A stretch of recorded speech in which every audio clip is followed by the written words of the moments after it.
नमस्कार, मैं हूं स्मिता रिशाल और आपकी कमाई बढ़ाने वाला पर्सनल फाइनेंस का हमारा ये खास शो योर मनी लेकर हम फिर से हाजिर हैं। जिंदगी के हर कदम पर पैसों की जरूरत के लिए किस तरीके से प्लानिंग करें, योर मनी में हम आपको ना सिर्फ बचत करना बताते हैं बल्कि अपनी बचत पर आप मोटा मुनाफा कैसे कमाएं ये गुण भी हम आपको सिखाते हैं ताकि आप जिंदगी के हर गोल को अच्छे से पूरा कर सके। अगर आप भी योर मनी में सवाल पूछना चाहते हैं तो आप हमें ईमेल करें। हमारा ईमेल आईडी है yourmoney@nw18.com। आप हमें 7045220000 पर अपना सवाल व्हाट्सएप भी कर सकते हैं। इसके अलावा योर मनी फेसबुक और एक्स पर भी लाइव है। आप यहां भी आकर अपना सवाल हमें भेज सकते हैं और ऑन एयर शो में अपना जवाब पा सकते हैं। योर मनी पर आज आपके हर सवाल का जवाब देने के लिए rupee and Rishabh investment service के फाउंडर ऋषभ देसाई इस वक्त हमारे साथ है। ऋषभ, बहुत शुक्रिया हमारे साथ शो पे जुड़ने के लिए। और जैसा कि हमारा हर दिन का रिवाज रहा है, हम कॉलर्स के कॉल लेने से पहले हमेशा ये चाहते हैं कि कुछ म्यूचुअल फंड्स को लेकर आपके जो फंडे हैं थोड़े से उसको क्लियर करें। काफी सारी ऐसी बातें, चीजें होती हैं म्यूचुअल फंड में जो काफी लोगों को पता तो होती है, लेकिन कुछ लोग ऐसे भी होते हैं जिनको नहीं भी पता होती है। तो सबके लिए, जो नए हैं उनके लिए भी और जो पहले से इसमें हैं उनके लिए भी, सबके लिए बहुत इंपॉर्टेंट टॉपिक हम हर रोज डिस्कस करते हैं। तो आज ऋषभ, आज का जो टॉपिक है वो है एक्सपेंस रेशियो म्यूचुअल फंड का। सबसे पहले तो मैं चाहूंगी कि आप इसी को समझा दें कि आखिर म्यूचुअल फंड का जो ये एक्सपेंस रेशियो ये होता क्या है और कैसे इसको निकाला जाता है। स्मिता जी, पहले तो आपका बहुत धन्यवाद मुझे शो पर बुलाने के लिए। ये काफी सेंसिटिव टॉपिक है। फॉर्चुनेटली और अनफॉर्चुनेटली एक्सपेंस रेशियो काफी चर्चे में रहा है इन रीसेंट टाइम्स। सो दर्शकों को मैं बहुत ही सिंपल भाषा में थोड़ा समझाना चाह रहा हूं मैं। सी, एक्सपेंस रेशियो बेसिकली एक एनुअल फी होता है जो एएमसी चार्ज करता है इन्वेस्टर का पैसा मैनेज करने के लिए, राइट। अब ये एक्सपेंस रेशो और जो ये एनुअल फी जो एएमसी लेता है इन्वेस्टर से, इसमें से उनका जो ऑपरेटिंग कॉस्ट है वो रिकवर करते हैं। उनके जो मैनेजमेंट और एडमिनिस्ट्रेटिव कॉस्ट वो इसमें इंक्लूड आ जाता है, और प्लस जो डिस्ट्रीब्यूटर्स को जो कमीशन से वो डिस्पर्स करते हैं। तो मोटा मोटी एक्सपेंस रेशो ये बेसिकली ये तीन चीजों के लिए एएमसी चार्ज करते हैं। अभी ये जो एक्सपेंस रेशो जो एनुअल फी जो रहता है वो वन शॉट में चार्ज नहीं होता है। ये डिडक्ट होता है छोटे छोटे अमाउंट्स में on a daily basis from जो म्यूचुअल फंड के जो एनएवी हम जो कहते हैं नेट एसेट वैल्यू, वो ऑन अ डेली बेसिस वो चार्ज होते हैं। वन शॉट में ये कभी भी नहीं जाता है। अभी ये जो एक्सपेंस रेशो जो होता है वो एयूएम के बेसिस पे चार्ज होता है स्मिता जी, राइट। अभी इसमें क्या मतलब है कि जो फंड लोअर एयूएम है उसमें एक्सपेंस रेशो ज्यादा होएगा, और जो फंड हायर एयूएम है उसमें एक्सपेंस रेशो कम होएगा, राइट। अभी इसमें दो म्यूचुअल फंड्स होते हैं, दो प्लान्स होते हैं म्यूचुअल फंड्स में। एक रेगुलर प्लान होता है और एक डायरेक्ट प्लान होता है। जो रेगुलर प्लान होता है उसमें अगेन एक्सपेंस रेशो थोड़ा ज्यादा होता है क्योंकि रेगुलर प्लान में जो डिस्ट्रीब्यूटर्स है उनको कमीशन डिस्पर्स होता है, और जो डायरेक्ट प्लान्स होता है जिसमें एडवाइजर डिस्ट्रीब्यूटर का कोई लेना देना नहीं होता है उसमें एक्सपेंस रेशो कम होता है। अभी ये जो एक्सपेंस रेशो होता है स्मिता जी, ये म्यूचुअल फंड्स में जो रिटर्न्स जो दिखते हैं वो ऑलरेडी एक्सपेंस रेशो डिडक्ट करके दिखाते, सो वो नेट रिटर्न्स होते। अभी एक थियोरेटिकल एग्जांपल मैं दे देता हूं। मान लीजिए एक म्यूचुअल फंड ने करीबन 12% साल का रिटर्न्स जनरेट किए, ग्रॉस रिटर्न्स में बात कर रहा हूं मैं, राइट। और एक्सपेंस रेशो फंड का 2% है, तो net returns is basically 10%, right. वो 2% माइनस हो जाता है। अब मैं थोड़ा और आगे थोड़ा समझाना चाह रहा हूं कि एक्सपेंस रेशो क्यों इतना इंपॉर्टेंट है और क्यों इन्वेस्टर्स को समझना इतना जरूरी होता है। अभी जब हम एक्टिव इक्विटी फंड्स की जो बात करते हैं, इट इज वेरी इंपॉर्टेंट कि active equity funds outperform करें, क्योंकि इन्वेस्टर्स एक्टिव इक्विटी फंड्स में एक्स्ट्रा फीस दे रहे for outperformance for active participation, right. So मान लीजिए कि 2% एक्सपेंस रेशो है एक फंड का, और मान लीजिए कि कांस्टेंट इन्वेस्टमेंट अगर साल का 1 करोड़ होता है तो 2% के हिसाब से करीबन 2 लाख रुपया वो फी लेते हैं AMCs, right. So it is not a small amount, right. So it is very important कि the fund has to outperform, क्योंकि हम एक्स्ट्रा पैसा दे रहे एएमसीज को ही मैनेज करने के लिए। अभी ये जब हम फंड सिलेक्ट करते हैं, right, specially active mutual funds हम सिलेक्ट करते हैं, एक्सपेंस रेशियो जितना इंपॉर्टेंट है समझना। मगर जब फंड सिलेक्शन की बात आती है उसको स्पेशली एक्टिव फंड्स में लास्ट प्रायोरिटी देना चाहिए। क्यों? क्योंकि हमने देखा है कि जो लोअर एक्सपेंस रेशो वाले फंड्स है वो भी अंडर परफॉर्म कर सकते हैं, और कभी कभार हमने देखा है जो हायर एक्सपेंस रेशो वाले फंड है वो भी आउट परफॉर्म कर सकते हैं, और वाइसा वर्सा, राइट? सो प्रायोरिटी जब हम फंड सिलेक्ट करें, एक्टिव फंड जब हम सिलेक्ट करें, तभी फोकस शुड बी गिवन जब जो एएमसी का जो क्वालिटी है, फंड का जो क्वालिटी है, उनके जो टीम कैसे है, मैनेजर कैसे है, उनका एजुकेशन एक्सपीरियंस कितना है, उनका उनका मार्केट एक्सपीरियंस कितना है, राइट? और वो कंसिस्टेंटली कितना हिस्टोरिकली कंसिस्टेंट कितना आउट परफॉर्म कर पा रहे, नहीं कर पा रहे। सो ये सब चीज प्रायोरिटी में रखे जब एक्टिव फंड सिलेक्ट करते हैं, और एक्सपेंस रेशो को लास्ट में priority they. But on the other hand जब हम पैसिव फंड्स की बात करते हैं, क्योंकि पैसिव जो इंडेक्स फंड्स की जब बात करते हैं, इंडेक्स फंड्स एक लो कॉस्ट प्रोडक्ट है, तो first priority has to be given on the tracking error, right? और second priority has to be given on the expense ratio, क्योंकि एक्सपेंस रेशो पैसिव और इंडेक्स फंड में जितना कम हो उतना बेटर है, क्योंकि उतना ही वो returns closer to the index वो कमा के देगा। But on the other hand active funds में लास्ट प्रायोरिटी दे एक्सपेंस रेशो को, quality of fund, quality of AMC, quality of management, और वो आउट परफॉर्म करने की कितनी क्षमता रखते हैं उसमें ज्यादा प्रायोरिटी रहे तो बेहतर रहेगा। So overall this is what all about expense ratio. और एक और चीज, छोटी सी चीज है लेकिन मुझे लगता है ये भी थोड़ी इंपॉर्टेंट है कि रिटर्न पर कैसे इसका प्रभाव पड़ता है। सो बेसिकली जो मैंने आपको जो पहले समझाया था, राइट? सो एक फंड का जो ग्रॉस रिटर्न्स जो रहते हैं, राइट? मान लीजिए एक फंड 12% साल का रिटर्न जनरेट कर रहा है, ग्रॉस रिटर्न्स, राइट? और 2% अगर एक्सपेंस रेशो है तो नेट रिटर्न्स इज 10%, राइट? सो मैंने पहले भी कहा था जब आप एक्टिव फंड्स को आप सिलेक्ट करते हो तो एक्सपेंस रेशो को लास्ट प्रायोरिटी दे, और जब आप इंडेक्स या फिर पैसिव फंड्स को आप सिलेक्ट करते हो तो लिटिल हायर प्रायोरिटी आप एक्सपेंस रेशो को दे, क्योंकि हमको इंडेक्स से जितना क्लोज हो सके उतना रिटर्न्स हमको जनरेट करना है। और on the other hand active funds में हमको आउट परफॉर्मेंस चाहिए, right? So quality of the management, quality of the AMC, quality of the fund manager, वो ज्यादा इंपॉर्टेंट है, क्योंकि most importantly is outperformance in active funds. जी चलिए, तो पूरा एक्सपेंस रेशियो का एबीसीडी मुझे लगता है कि हर किसी को समझ में आ गया होगा यहाँ पर, जिस तरीके से बहुत खूबसूरती से समझाने की कोशिश की ऋषभ ने। तो अब बढ़ते हैं कॉलर की तरफ, और सबसे पहले कॉलर गोविंद बिष्ट इस वक्त हमारे साथ जुड़ चुके हैं उत्तराखंड से। गोविंद जी पूछिए, क्या कुछ है आपका सवाल? मैम जैसे मैंने आपको गुड इवनिंग मैम, मैंने आपको अपना क्वेश्चन भी दिया था ऑलरेडी। इसमें मेरा 4 फंड्स हैं, पारक फ्लेक्सी कैप जिसमें मैं 9500 इन्वेस्टमेंट कर रहा हूँ, कैनरा रोबैको इमर्जिंग इक्विटी 10,000 का, SBI small cap with 8,000 and Motilal Oswal का। मैम मेरा नैस्डैक फंड ऑफ फंड है, उसमें मेरे पास पहले मोतीलाल ओसवाल का मेरे पास ईयर फंड था, लॉन्ग टर्म इक्विटी फंड, तो वो मैंने बंद करके उसको मैंने एसटीपी कर दिया था नैस्डैक के अंदर। तो ओवरऑल मेरा अभी नैस्डैक में 4,000 का एसआईपी चल रहा है। ओके ठीक है, तो गोविंद जी बोलिए। मेरा एनपीएस में मैंने 50,000 जाता है yearly, and PPF 55,000 rupees per month का, और मेरा करंट वैल्यू है 4.5 लाख। ठीक है, तो गोविंद जी आपने अपना इन्वेस्टमेंट तो बता ही दिया। जो सवाल है आपको वो ये है कि महंगाई के हिसाब से आपके जो निवेश है वो सही है या नहीं, मौजूदा फंड में निवेश को बढ़ाना सही रहेगा या नहीं, और डेट फंड में निवेश को लेकर भी आपने सलाह मांगी है। ऋषभ जी अगर आप देखेंगे तो टारगेट बहुत फिक्स है गोविंद जी के, 3 टारगेट इन्होंने फिक्स कर रखा है। पहला तो 20 साल में बच्चों की पढ़ाई के लिए इनको 1 करोड़ रुपए चाहिए। दूसरा 25 साल में बच्चों की शादी के लिए इन्होंने 70 लाख का टारगेट बना रखा है। मुझे लगता है उसमें भी इन्होंने इन्फ्लेशन का ध्यान नहीं रखा है।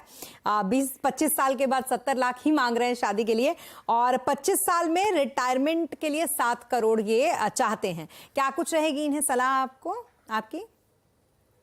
स्मिता जी, पहले तो मैं मैथ्स पे सिंपल मैथमेटिकल कैलकुलेशन में उनको समझा देता हूं। मैं 12% CAGR में इक्विटीज में अज्यूम कर रहा हूं मैं, और उनका जो सिप है 31,500 प्लस उनका जो करंट पोर्टफोलियो वैल्यू है 4,50,000, वो उनको करीबन 20 साल के बाद 3 करोड़ 58 लाख अचीव कर पाएंगे।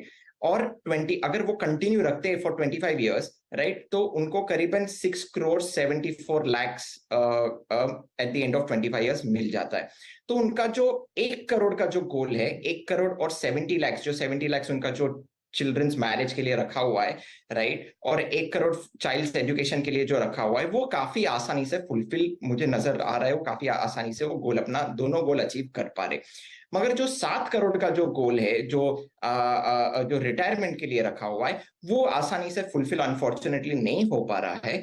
अगर उनको वो गोल अचीव करना है तो उनको अपनी जो एसआईपी है 45 to 50,000 रुपीज करनी पड़ेगी पर मंथ। सो 31,500 से उनको 45 to 50,000 रुपीज बढ़ानी पड़ेगी, राइट।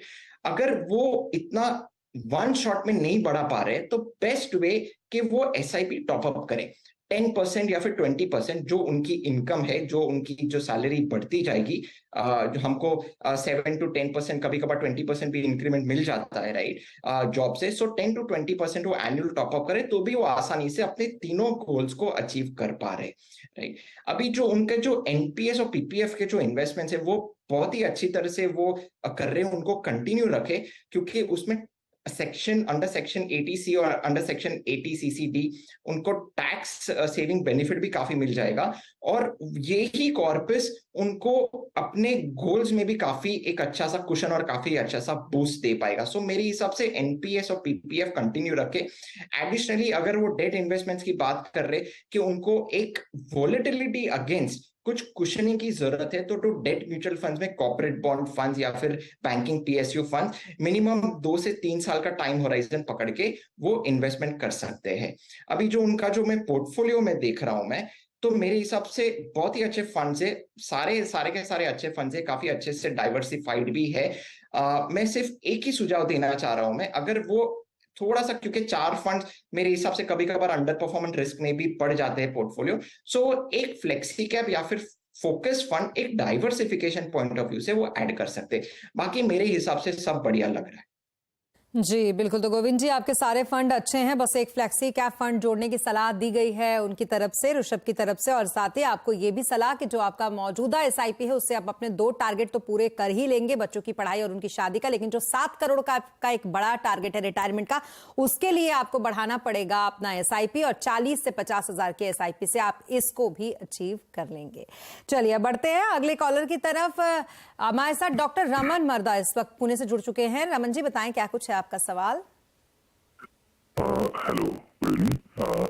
मुझे ये पूछना था कि मेरा टारगेट है 3 करोड़ का इन नेक्स्ट 13 ईयर्स अराउंड। सो और मुझे कितना एसआईपी और कौन से फंड में इन्वेस्ट करना चाहिए, और मुझे एक स्मॉल अमाउंट अराउंड 50K एक लमसम इन्वेस्टमेंट भी करना है लॉन्ग टर्म के लिए। सो ये इस हिसाब से। ठीक है। तो ऋषभ जी, रमन जी को इन्वेस्टमेंट के पॉइंट ऑफ व्यू से सारे सवाल हैं उनके। 17 साल में इनका 3 करोड़ का टारगेट है जो इन्होंने पहले से फिक्स कर रखा है, लेकिन अभी तक फंड इन्होंने शुरू नहीं किया है निवेश करना। तो फंड में किस फंड में निवेश करूं, इसकी सलाह चाहते हैं। लक्ष्य के लिए कितनी एसआईपी करूं, ये भी सलाह चाहते हैं। बिल्कुल बिगिनर्स हैं ये। और साथ ही 50,000 का एक मुश्त निवेश, यानी कि लमसम भी चाहिए और एसआईपी में भी, दोनों में इनको सलाह चाहिए। किन फंड में एक मुश्त निवेश करूं और मौजूदा समय में एक मुश्त निवेश सही है या नहीं है, ये भी उन्होंने पूछा है। क्या कुछ रहेगी आपकी सलाह इन्हें? स्मिता जी, मैं 12% CAGR रिटर्न्स में अज्यूम कर रहा हूँ इक्विटीज में फॉर 17 ईयर्स। तो उनको 45,000 रुपीज का सिप करना पड़ेगा per month to achieve 3 crore. तो ये बहुत ही सिंपल है। 45,000 रुपीज पर मंथ वो सिप करे फॉर 17 ईयर्स, अगर वो 3 करोड़ का लक्ष्य अचीव करना चाह रहे हैं, राइट। उनके जो, क्योंकि वो बिगिनर है और उन्होंने पोर्टफोलियो क्रिएट नहीं किया है, तो मेरे 5 म्यूचुअल फंड्स का सजेशन है, और काफी उनका लंबा समय भी है, बहुत ही अच्छा है, तो थोड़े बहुत वो रिस्क भी ले सकते हैं, यंग है इतने भी। सो पराग पर एक फ्लेक्सी कैप फंड में निवेश कर सकते हैं। HDFC flexi cap fund, Mirae Asset focus fund, Edelweiss mid cap fund और कोटक स्मॉल कैप फंड में, ये 5 फंड्स में 20% ईच एलोकेशन रखे, इक्वल एलोकेशन रखे, तो अच्छे से वो डाइवर्सिफिकेशन भी हो रहा है। Large cap, mid cap and small cap, थोड़ा सा मिड कैप और स्मॉल कैप मैंने ज्यादा एक्सपोजर दिया है क्योंकि उनका लंबे समय है, तो अच्छे से अपना रिटर्न्स जनरेट कर पाएंगे। सो ये दो मेरे सुझाव रहेंगे, वो 45,000 की सिप करें, और ये जो फॉलोइंग म्यूचुअल फंड्स मैंने जो बताए वो उसमें 20% ईच निवेश कर सकते हैं। जी, तो 45,000 की एसआईपी करें आप। और रमन जी, इसके साथ ही आप अपने टारगेट को अचीव कर पाएंगे। जिस एसआईपी की शुरुआत करने की आप बात कह रहे थे, उसकी सलाह आपको दी गई है। पोर्टफोलियो में 5 फंड रखे, आइडियल होता है ये पोर्टफोलियो के लिए। और 17 साल में 12% के अगर रेट से देखें तो आपको 3 करोड़ का कॉर्पस बनेगा। आपके लिए HDFC flexi cap fund, Kotak small cap fund, Parag Parikh flexi cap fund, Edelweiss mid cap fund और मिराय असेट फोकस फंड, इसकी सलाह दी गई है ऋषभ की तरफ से। 20-20% का एलोकेशन आप इन फंड्स में कर सकते हैं, और ये करके आप अपने म्यूचुअल फंड इन्वेस्टमेंट की शुरुआत कर सकते हैं। चलिए, इसी के साथ यहां रुकेंगे एक छोटे से ब्रेक के लिए, लेकिन ब्रेक के बाद भी सवाल जवाब का सिलसिला योर मनी में जारी रहेगा। स्वागत है, आप देख रहे हैं योर मनी, पॉस्टल फाइनेंस से जुड़ा हमारा ये शो, जहां देते हैं हम आपके हर सवाल का जवाब। और आज आपके हर सवाल का जवाब देने के लिए हमारे साथ है ऋषभ देसाई। तो चलिए, अब दूसरे कॉलर हमारे साथ जुड़ चुके हैं, सुरेंद्र सिंह इस वक्त। सुरेंद्र जी, बताएं क्या कुछ है आपका सवाल। Good evening ma'am. Good evening. Ma'am, मैंने आपको पोर्टफोलियो भेजा हुआ है। मेरा अप्रोक्सीमेटली 2.5 लाख का फंड वैल्यू है।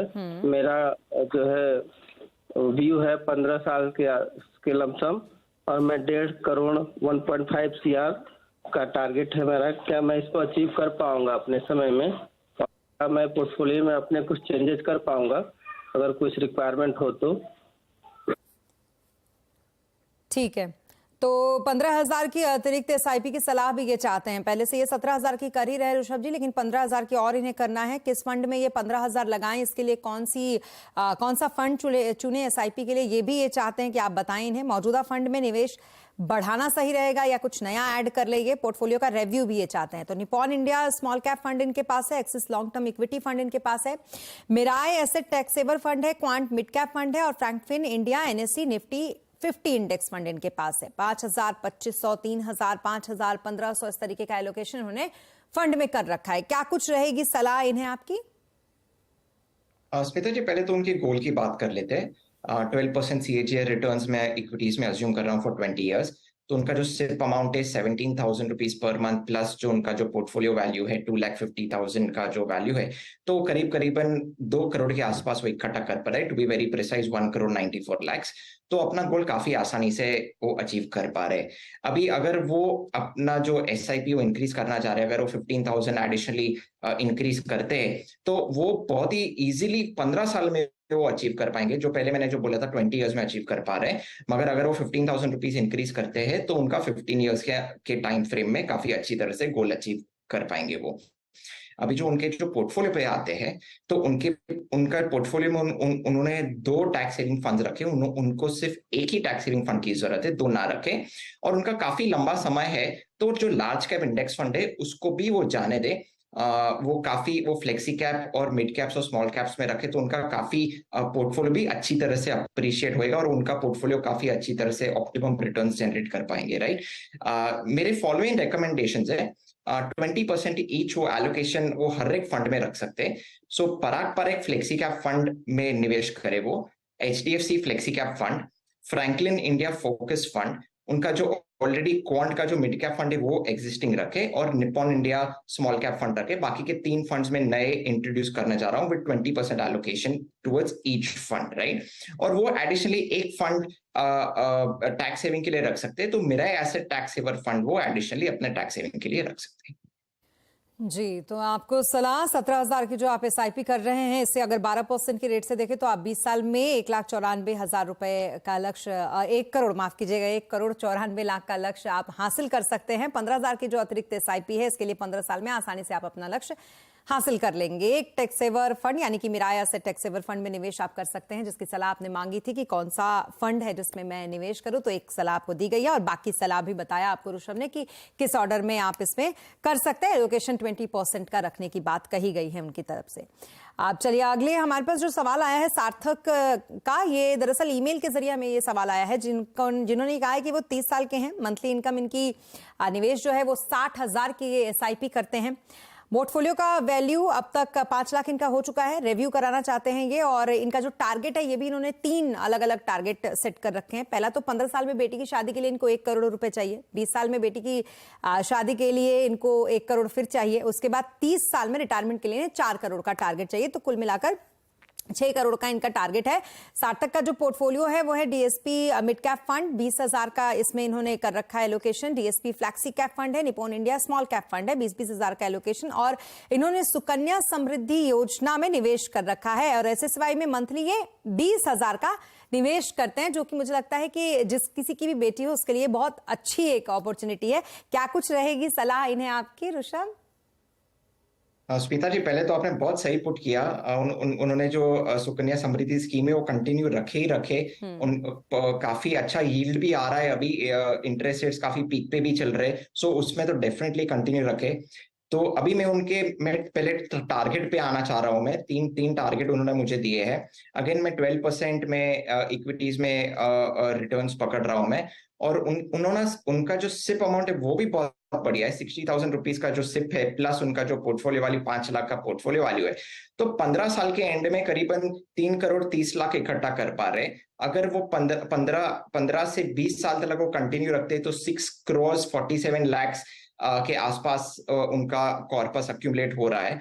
और अगर वो एडिशनल 30 साल तक वो कंटिन्यू रखते तो 22 करोड़ 67 लाख वो इकट्ठा कर पा रहे। मतलब that is a phenomenal amount, right? So वो तीनों गोल बहुत ही आसानी से, उनका जो बेटी की जो पढ़ाई है, शादी और उनका जो रिटायरमेंट है, वो तीनों को बहुत ही आसानी से वो तीनों का तीनों अचीव कर पा रहे, राइट? अभी जो उनके जो पोर्टफोलियो पे मैं आता हूं, मैं उनका काफी कॉन्सेंट्रेटेड पोर्टफोलियो है, वेल डाइवर्सिफाइड पोर्टफोलियो नहीं है। उन्होंने डिफरेंट फंड्स में भी डाइवर्सिफाई नहीं करके रखा है, डिफरेंट कैटेगरीज, एएमसी और स्टाइल में भी। It is very important to diversify in these categories, in these segments also, right? So मेरे फॉलोइंग रिकमेंडेशंस उनके सिप के पोर्टफोलियो के लिए ये है। और अगेन 20% ईच वो एलोकेशन हर एक फंड में रखे। पराग पर एक flexi cap fund, DSP flexi cap fund, Franklin India focus fund, Edelweiss mid cap fund और Nippon India small cap fund, इतने फंड्स में वो 20% ईच वो कंटिन्यू करे एसआईपी, तो उनका गोल बहुत ही आसानी से तीनों का तीनों टारगेट अच्छी तरह से फुलफिल हो पा रहा है। स्मिता जी जी, ऋषभ, इसी के साथ आज के आपके टॉप 4 फंड्स कौन से रहेंगे? स्मिता जी, आज के मेरे टॉप 4 फंड्स कंजर्वेटिव इन्वेस्टर्स के लिए है। So Aditya Birla Sun Life corporate bond fund, Axis banking and PSU fund, Bandhan low duration fund और एचडीएफसी लिक्विड फंड, ये डेट म्यूचुअल फंड्स है।